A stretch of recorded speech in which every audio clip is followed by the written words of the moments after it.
اللہ تعالیٰ نے ارشاد فرمایا کہ الذی خلق الموت والحیات لیبلوکم ایکم احسن عملا۔ فرمایا ہم نے موت اور حیات کو اس لیے پیدا کیا ہے تاکہ پتہ چلے تم میں اچھے کام کون کرتا ہے، بہترین عمل کون کرتا ہے، سوسائٹی میں معاشرے میں اچھا کردار کون چھوڑ کے جاتا ہے۔ یہاں سے جو لوگ سعودی عرب جاتے ہیں ان کا والد قرض اٹھا کے پلاٹ بیچ کے یا ماں زیور بیچتی ہے، مجبوری ہے، چلو وہاں جائے گا کوئی کاروبار کر لے گا، لیکن بندہ یہاں سے اتنی مجبوری کے بعد وہاں جائے اور وہاں جا کے وہ بالکل فارغ بیٹھا رہے تو اس کو ہر آدمی سمجھاتا ہے، اور کچھ لوگ اسے سخت جملوں سے بھی نوازتے ہیں، کہتے ہیں یار اتنی مشکل سے تیرے باپ نے بھیجا ہے، اتنی آرزوؤں کے بعد تیری ماں نے تیرے لیے بندوبست کیا ہے اور تو یہاں فارغ پھر رہا ہے۔ آپ نے دیکھا ہوگا کہ جو لوگ اسکول کالج میں پڑھتے ہیں اور ماں باپ غریب ہوتے ہیں تو ان کے اساتذہ جب انہیں سمجھاتے ہیں تو ساتھ یہ بھی کہتے ہیں کہ یار دیکھ تیرا ابا کتنی مشکل سے تیرے خرچ پورے کرتا ہے۔ اگر کوئی شخص بھی کسی بھی مقام پہ کوئی ذمہ داری اسے دی جائے اور وہ اپنی ڈیوٹی ٹھیک نہ کرے، مقصد پورا نہ کرے، تو لوگ اس سے خوش نہیں ہوتے، لوگ اس کے لیے اچھے جذبات نہیں رکھتے، کہتے تو اپنا مقصد نہیں پورا، میں یہاں آیا ہوں آپ کو اللہ رسول کی بات بتانے، آپ نے اچھا گمان کر کے مجھے دعوت دے لی کہ شاید یہ ہمیں صحیح طرح سمجھا سکتا ہے، اب میں یہاں آ کے آپ کو اللہ رسول کی بات بتاؤں ہی کوئی نہ، تو آپ کہیں گے میاں آپ کو تو بلایا تھا کہ آپ ہمیں کوئی سمجھا دیں، کوئی نصیحت کر دیں، تو آپ تو ادھر ادھر کی ہانک کے چلے گئے، قبول نہیں کریں گے لوگ۔ مقصد کو سمجھنا چاہیے، رزق ضرور کمائیں، بڑی اچھی بات ہے، نکاح، بچے، گھر، برادری، قبیلہ، یہ ساری چیزیں ضمن ہیں، ذیل ہیں، اصل کیا ہے ایکم احسن عملا۔ مقصد تمہارا یہ ہے کہ پتہ چلے تم میں بہترین عمل کون کرتا ہے۔ اپنے بچوں کے لیے دوڑ دھوپ کرنا یا مال دولت جمع کرنا یا جناب آسائشیں اکٹھی کرنا، یہ تو غیر مسلم بھی کر رہا ہے۔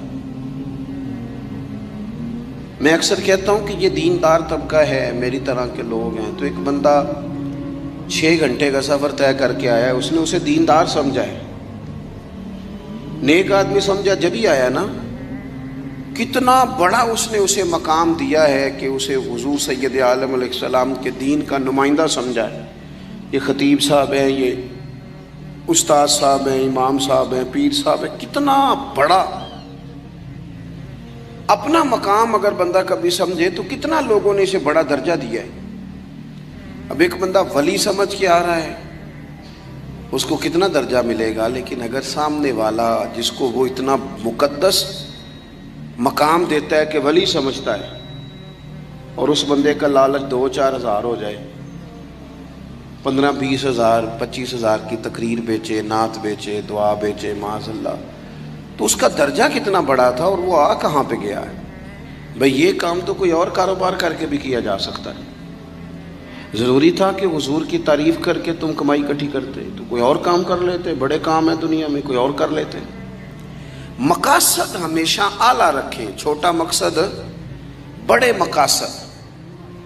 یہ جو آرام ہے، آسودگی ہے، آرام سے بیٹھنا ہے، کھانا پینا ہے، اچھا گھر ہونا چاہیے، تنگ کوئی نہ کرے، تو حضرت امام حسین تو مسجد نبوی کے خطیب ہیں، حضور کے روضے پہ بیٹھے ہیں، لوگ پلکیں بچھا کے سلام کرتے ہیں، تو ٹھیک ہے بیٹھے رہتے، موج لگی ہوئی تھی، کیا ضرورت تھی۔ لیکن امام علی مقام رضی اللہ تعالیٰ عنہ نے مقصد دین رسول پاک سے سیکھا تھا۔ اپنی زندگی میں آگے بڑھنا، کچھ جد و جہد کرنا، ملت کے لیے، قوم کے لیے، وطن کے لیے، اپنوں کے لیے کوئی کوشش کرنا، ہمت کرنا، نکلنا، اور اپنی ذات سے اٹھ کر تھوڑا سا سوچنا، یہ معیار دین ہے۔ کوئی کام انسان زندگی میں کرے، ہم یہاں تو کچھ کرتے نہیں، اور اگر کرتے بھی ہیں تو وہ کیا ہے بھلا، مرضی کے کپڑے خرید لو، مرضی کے جوتے لے لو، مرضی کا مکان بنا لو۔ آپ حیران ہوں گے کہ ہم اس ملک میں رہتے ہیں جہاں سیلاب آیا ہوا ہے، غریب لوگ تکلیف میں ہیں، لوگ خیمہ بستیوں میں رہتے ہیں، پر نئے ماڈل کا موبائل مارکیٹ میں آئے تو وہ شارٹ ہو جاتا ہے۔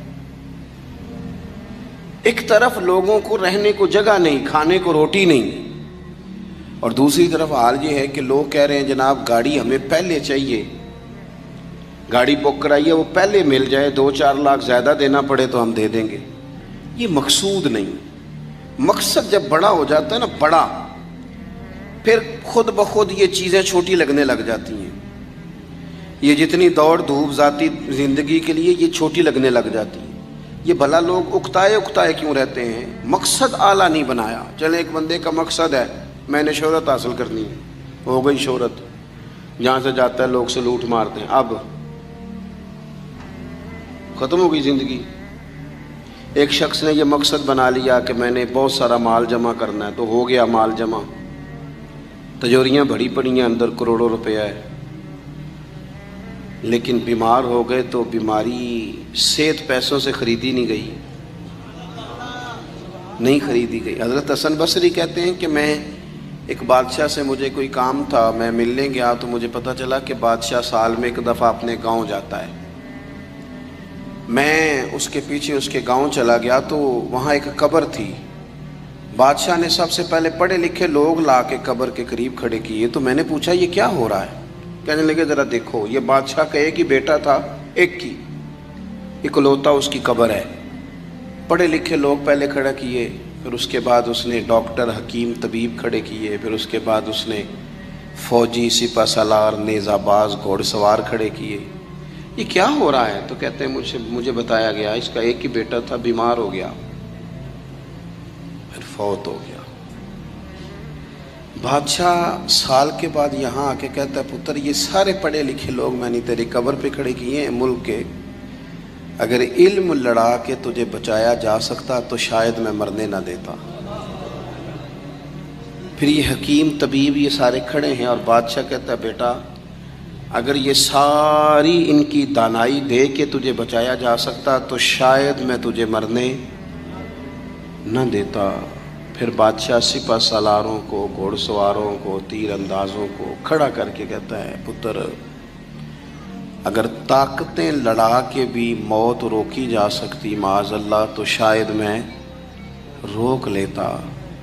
پھر وہ آخر میں اپنے سر سے تاج اتار کے قبر کے پیروں والی سائڈ پہ رکھ کے رو پڑا، کہنے لگا پتر اگر حکومت دے کے تخت دے کے بھی تجھے بچایا جا سکتا تو میں فقیر بن کے زندگی گزار لیتا پر تجھے بچا لیتا، لیکن کل نفس ذائقۃ الموت۔ ہم نہ بھول گئے اصل مقصود کیا ہے، کیوں آئے ہیں۔ ہمارا طرز زندگی اٹھنا بیٹھنا چند ذاتی معاملات کے لیے، چند ذاتی۔ میں کہتا ہوں کہ اگر دین پر بھی عمل، دیکھو نا وظیفہ پڑھنے سے روزی میں برکت ہوتی ہے، شک کوئی نہیں، صدقہ دینے سے بلائیں دور ہوتی ہیں، شک، بالکل ٹھیک باتیں اپنی جگہ پہ۔ کیا صدقہ رب راضی کرنے کے لیے دینا ہے کہ بلا دور کرنے کے لیے؟ شک کوئی نہیں اس میں کہ آپ اللہ کی راہ میں خیرات کریں گے تو روزی میں برکت ہوگی، تو آج آ کے وہ وظیفہ بھی صرف روزی میں برکت کے لیے ہی پڑھنا ہے۔ وہ جو سب سے بڑی رضا ہے رب کی، دیکھو ضروری نہیں ہوتا۔ میرے حضرت صاحب رحمۃ اللہ علیہ ایک دفعہ بھی میرے گھر نہیں آئے، اور آپ حیران ہوں گے کہ میں سمجھتا ہوں کہ شاید بہتر ہوا، کیونکہ میری اتنی حیثیت نہیں نا، اوقات نہیں نا، میں کو جیتے دل بر سونا، میں کیوں کر اس نو بھاواں، او ویڑے میرے وڑدا نہ ہی پئی لکھ وسیلے پاواں۔ میں سمجھتا ہوں کہ اگر ان کی بات مان لی، ان کے طریقے پہ عمل کر لیا، ان کی کوئی رضا مل گئی اپنے بزرگوں کی، اساتذہ کی، تو یہ زیادہ ضروری کام ہے، یا زیادہ ضروری کام یہ ہے کہ فوٹو ساتھ آ جائے، یا زیادہ ضروری کام یہ ہے کہ وہ کسی جگہ ریکارڈڈ، باقاعدہ ریکارڈڈ میری تعریف کر دیں کہ بلے بلے؟ یہ تو ٹھیک ہی نہیں۔ چیزوں کو جب تک ان کی اصل میں نہیں لیا جاتا، اصول میں،